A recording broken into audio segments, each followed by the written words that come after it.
Less than 50 kilometers from the vast wealth of Silicon Valley, Michelle Becerra, her daughter and granddaughter live in a dilapidated trailer without running water or indoor plumbing. Thank God we have somewhere to stay, because that's the hardest part. We've been going everywhere to the shelters and every place trying to find somewhere to live. 3-year-old Phoenix is one of millions of American children living in poverty. The family asked us not to show the toddler's face to protect her privacy.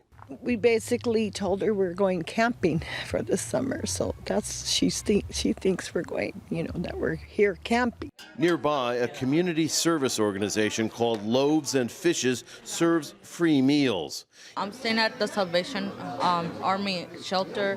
It's really hard, especially I have 3 kids, one with ADHD. It's hard. They get depressed, they get stressed out.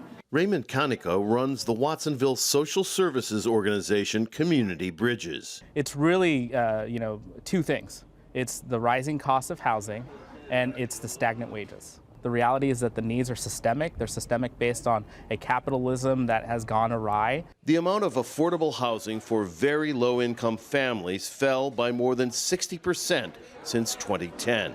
The Trump administration has proposed slashing $8 billion for subsidized housing and to triple rents paid by 700,000 of the poorest public housing residents. In local elementary schools here, most children receive free meals.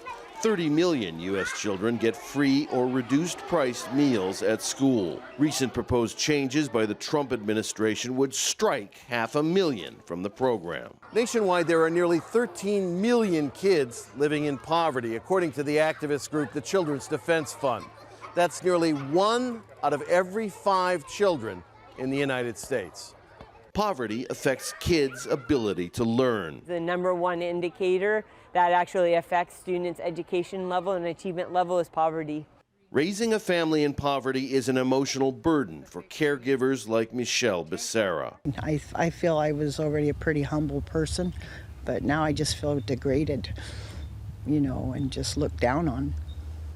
Humiliation, hunger, and homelessness in the wealthiest state in the wealthiest country on earth.